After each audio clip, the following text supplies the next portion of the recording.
Perdagangan manusia merupakan salah satu bentuk kejahatan lintas negara yang sangat serius dan kompleks. Berdasarkan definisi dari UNODC, perdagangan manusia adalah pengangkutan orang dengan cara paksa, penipuan atau penyalahgunaan kekuasaan untuk tujuan eksploitasi. Eksploitasi ini bisa berupa kerja paksa, perbudakan modern, eksploitasi seksual, hingga kejahatan digital seperti penipuan daring. Perdagangan manusia tidak hanya merampas kebebasan individu, tetapi juga melanggar hak asasi manusia dan mengancam keamanan global. Dalam konteks Indonesia, salah satu kelompok yang paling rentan menjadi korban perdagangan manusia adalah pekerja migran.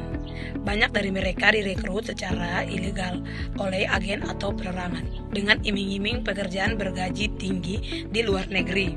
Salah satu negara tujuan yang menjadi sorotan adalah Kamboja. Di sana, para pekerja migran justru terjebak dalam jaringan sindikat kriminal yang memaksa mereka bekerja di industri penipuan daring atau scatter. Kasus-kasus ini menunjukkan bahwa perdagangan manusia telah berkembang menjadi bentuk yang memerlukan perhatian dan penanganan serius dari berbagai pihak. Faktor-faktor yang membuat Indonesia rentan karena adanya kesenjangan ekonomi dengan banyaknya permintaan kerja yang seringkali datang dari luar negeri. Karena adanya kesenjangan ekonomi inilah yang membuat banyak sekali warga negara Indonesia yang pergi mencari pekerjaan sampai ke luar negeri. Modus yang dilakukan pelaku atau sindikat relatif macam-macam dan sudah menjadi pola umum juga bahwa yang menjadi korban perdagangan serta eksploitasi akan direkrut dan dipindahkan secara paksa maupun sukarela. Warga negara yang menjadi korban sendiri akhirnya dipekerjakan sebagai scammer daring untuk menawarkan investasi palsu. Kemudian ada juga dengan cara memperlakukan korban untuk bekerja mengarah pada praktik-praktik eksploitasi seksual, perbudakan atau bentuk-bentuk perbudakan modern. Selanjutnya jenis eksploitasi. 1. Kerja paksa. 2. Perdagangan organ. 3. Eksploitasi seksual. Dan yang keempat, perbudakan dan penahanan ilegal. Selanjutnya ada pelaku. Pelaku merupakan perekrut rata-rata orang Indonesia yang mencari cara supaya mereka bisa mendapatkan pekerja Indonesia. Selanjutnya ada dampak pada korban. 1. Kematian. 2. Gangguan kesehatan mental dan fisik. 3. Pelanggaran hak asasi manusia. Dan yang keempat, eksploitasi ekonomi. Selanjutnya ada upaya penyelamatan atau penanganan pemerintah Indonesia. Pemerintah Indonesia melakukan pemulangan pekerja migran Indonesia yang ada di Kamboja tahun 2024 sekitar 391 orang dan tahun 2025 sekitar 82 orang. Total keseluruhannya yaitu 473 pekerja yang dipulangkan. Kedua, melakukan kerjasama imigrasi Indonesia dan Kamboja pada tahun 2024. Ketiga, meningkatkan penegakan hukum yang lebih ketat terhadap pelaku perdagangan manusia. Yang keempat, pencegahan bagi calon pekerja migran. Yang kelima, pemulihan dan reintegrasi bagi pekerja migran. Selanjutnya ada peran organisasi. AFESIP Kamboja atau Asia for Lesbians and Situation Precare. AFESIP, aksi untuk wanita dalam situasi rentan untuk membantu korban perdagangan manusia dan eksploitasi seksual di Kamboja.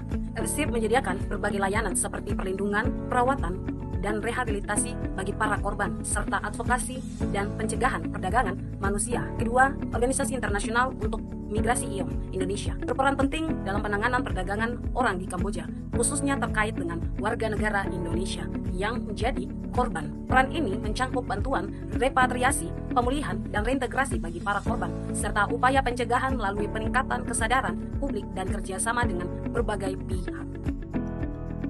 Nah, selama tahun 2025, Kedutaan Besar RI di Phnom Penh mencatat lonjakan luar biasa dalam kasus WNI korban perdagangan manusia. Rata-rata terdapat 20 hingga 25 korban baru setiap hari kerja. Mereka direkrut melalui media sosial dengan janji kerja legal, lalu diberangkatkan ke Kamboja menggunakan visa wisata. Setibanya di sana, mimpi mereka berubah jadi mimpi buruk. Dipaksa bekerja di situs judi online, dikurung, disiksa, bahkan kehilangan nyawa. Jenis eksploitasi yang terjadi adalah dalam bentuk kerja paksa, penipuan, dan kekerasan fisik. Korban umumnya berusia 20 hingga 35 tahun. Didominasi laki-laki, tapi juga ada perempuan. Mereka berasal dari daerah ekonomi rentan, seperti Bekasi, Banyuwangi, dan Medan. Mereka hanya orang-orang yang hanya ingin hidup lebih baik, namun justru dijebak oleh sindikat. Salah satu korban yang menggambarkan kenyataan kasus ini adalah Slamet. Bukan nama sebenarnya. Pria 27 tahun asal Malang ini dijanjikan kerja di pabrik Vietnam dengan gaji besar. Nyatanya ia dikirim ke Buffet, Kamboja, dan dipaksa bekerja lebih dari 12 jam sehari sebagai operator situs judi ilegal. Ia tinggal di gedung berpagar kawat berduri, dijaga senjata dan anjing pelacak. Saat melanggar aturan, ia disetrum dan diborgol. Karena tidak tahan lagi, Slamet nekat mencuri uang dari majikannya dan kabur sejauh 160 km dengan taksi ke Kedutaan Besar RI di Phnom Penh. Di sana ia ditampung, dilindungi, dan akhirnya berhasil dipulangkan.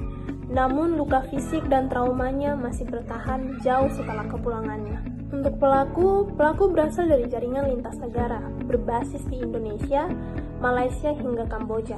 Mereka memanfaatkan media sosial dan visa wisata. Beberapa agen telah ditangkap, namun banyak lainnya masih aktif merekrut korban dari desa-desa kecil menjanjikan harapan palsu. Kisah Slamet hanya salah satu dari ratusan yang terjadi di tahun ini. Banyak korban lain seperti Rizal dari Banyuwangi dan Iwan dari Bekasi tidak seberuntung dia. Mereka meninggal dunia di negeri asing dengan tangan terborgol dan tak sempat bertemu keluarga untuk terakhir kalinya. Upaya penanganan yang dilakukan oleh pemerintah Indonesia adalah menggencarkan penyelamatan melalui Kedutaan Besar RI Phnom Penh, kerjasama bilateral dan sosialisasi bahaya migrasi ilegal.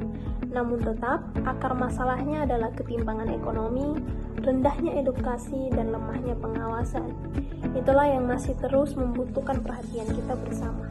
Kesimpulan dari video kami adalah Indonesia rentan terhadap perdagangan manusia karena kesenjangan ekonomi yang mendorong warga mencari pekerjaan di luar negeri dengan banyak yang direkrut secara ilegal atau dipaksa bekerja dalam kondisi eksploitatif. Modus pelaku meliputi penipuan janji kerja layak dengan gaji tinggi, namun korban dipaksa bekerja sebagai operator judi online, penipuan daring, atau eksploitasi seksual dengan kondisi kerja yang mirip perbudakan, termasuk kerja paksa hingga larut malam dan kekerasan fisik. Dampak pada korban sangat berat, termasuk kematian, gangguan kesehatan mental dan fisik, pelanggaran hak asasi manusia, serta kerugian ekonomi. Upaya penanganan meliputi pemulangan pekerja imigran yang menjadi korban, kerjasama imigrasi di antara Indonesia dan Kamboja, penegakan hukum terhadap pelaku, serta program pencegahan dan reintegrasi korban oleh pemerintah dan organisasi seperti OUNDC. Kasus ini mencerminkan perlunya perhatian serius dari pemerintah untuk menyediakan lapangan kerja layak di dalam negeri dan memperketat pengawasan perekrutan tenaga kerja migran agar tidak jatuh dalam perdagangan manusia dan eksploitasi.